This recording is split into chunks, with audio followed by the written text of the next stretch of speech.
సంక్రాంతి వచ్చేస్తుంది. తెలుగిళ్ళలో అతిపెద్ద పండగ సంక్రాంతి, ఎస్పెషల్లీ గోదావరి వాళ్ళకి.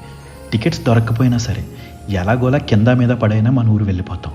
సంవత్సరం మొత్తం అయిన వాళ్ళకి దూరంగా కష్టపడిన మనల్ని వాళ్ళకి దగ్గర చేసేదే ఈ సంక్రాంతి పండగ. దేశంలో ఏ మూలనున్నా సరే పండగకి ఊరు వెళ్ళాల్సిందే. ఇంటి దగ్గర అయితే 10 రోజుల ముందు నుంచే స్టార్ట్ అయిపోద్ది హడావిడి. పిండి వంటలు, స్వీట్స్, ఇలా బోల్డ్ అనే ప్రిపరేషన్స్.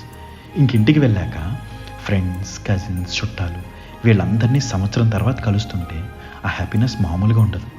ఊరంతా ఎక్కడ చూసినా గొబ్బెమ్మలు, ముగ్గులు, పువ్వులతో డెకరేట్ చేసే ఇల్లు, లంగా ఓణీల అమ్మాయిలు, కోడి పందాలు, గంగిరెద్దుల విన్యాసాలు, హరిదాస్ పాటలు, గాలిపటాలు, కోనసీమ జిల్లాలో ప్రబల తీర్థాలు, కొత్త సినిమా రిలీజులు, క్రికెట్ టోర్నమెంట్లు, అబ్బో బోల్డ్ అన్ని. ఇవన్నీ పక్కన పెడితే సంక్రాంతి అంటే మన అనుకున్న వాళ్ళతో లైఫ్ టైం మెమరీస్ క్రియేట్ చేసుకునే ఒక ఆపర్చునిటీ. అలా అందరితో కూర్చొని మనసారా మాట్లాడుకుంటూ చిన్నప్పటి కబుర్లు చెప్పుకుంటూ ఎంజాయ్ చేసే ఆ క్షణాలు లైఫ్లో బెస్ట్ మూమెంట్స్ అని నా ఫీలింగ్. ఇలా ఒకటా రెండా, సంక్రాంతి పండుగ అంటే మాటల్లో చెప్పలేని ఆనందం. ఇంకా పండగ అయిపోయి వెనక్కి వెళ్ళిపోతుంటే ఆ బాధ, మళ్ళీ సంవత్సరం వరకు మన వాళ్ళందరినీ ఒక చోట చూడలేము, కలవలేము అని. ఒక వారం 10 రోజులు ఆ ట్రాన్స్లోనే ఉంటాం, మైండ్ డైవర్ట్ అవ్వదు.